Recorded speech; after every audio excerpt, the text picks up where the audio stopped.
Hal Wallis came over to see some of Peter O'Toole in Laurence for Becket, that he was casting him in Becket. He came over and I ran some cut sequences for him, and Hal Wallis rang up the next day and offered me Becket. And it was a smart move on his part, actually, because, you know, I wasn't earning a huge amount of money, though I obviously put it up a bit. But once I won the Oscar, he knew that I'd be much more expensive, so he got me quick. And Becket was such a beautiful script. I mean, I think it's the most exquisitely written script that I've ever done. The dialogue being Anouilh's, and Peter Glenville, who was the director, did the direct translation because he spoke French.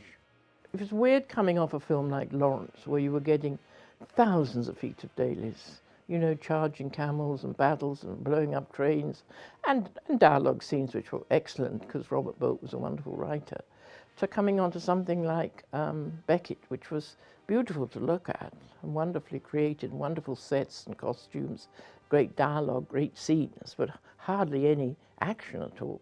We had a few soldiers up on a hill here and there, you know. The rich are at home, sulking. Supporters of King Louis of France? No, it just would have cost too much. I would have given them a shared Oscar because I thought they were both so good. It was wonderful to cut.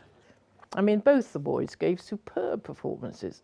I mean, that was two top actors acting together, but as antagonists. But they weren't at all antagonistic towards each other. They were great. But, you know, it's like when you play tennis or anything, if you could play against somebody good, you play your tip-top game. I come from the school of editing that believes that if a scene is playing really well between 2 or 3 characters, and you've got interesting camera moves maybe, or the actors are doing interesting moves, to hold it.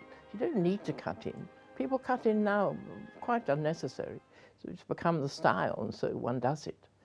But I think that if a scene like between those two, perfect both in a frame, you don't want to chop that up, because their vibes coming off each other are so good that you hold that.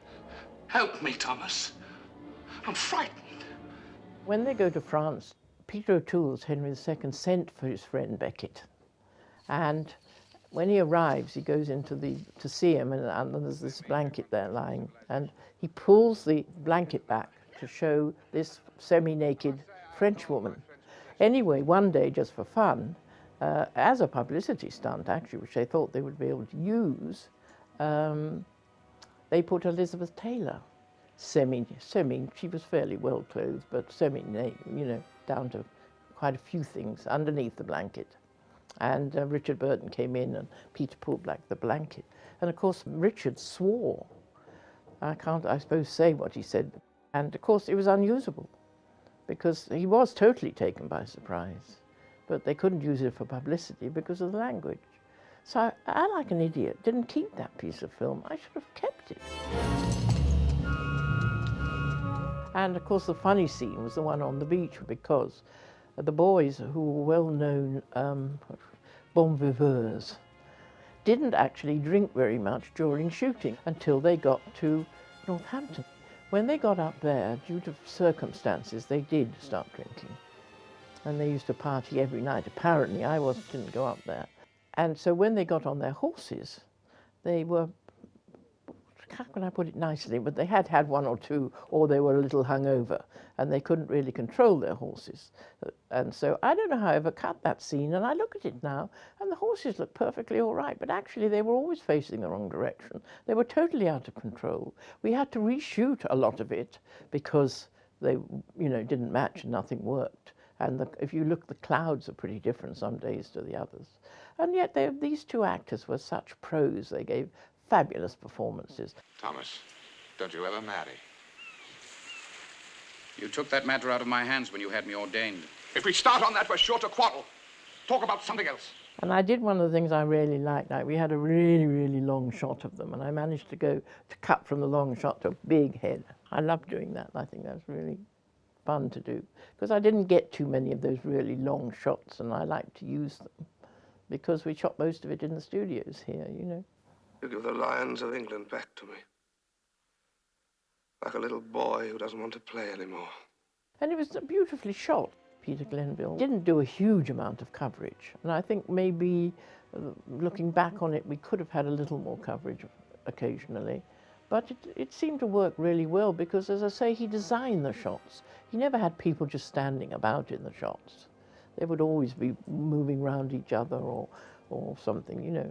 And he had a wonderful eye for colour, because that shot, I think, in the opening, when he goes up the cathedral with his red cloak and everything on, was just a stunning shot. It sounds extraordinary, but he was given 10 days, 2 working weeks, to do his director's cut. Now they get 10 weeks. And Hal Wallis took it over.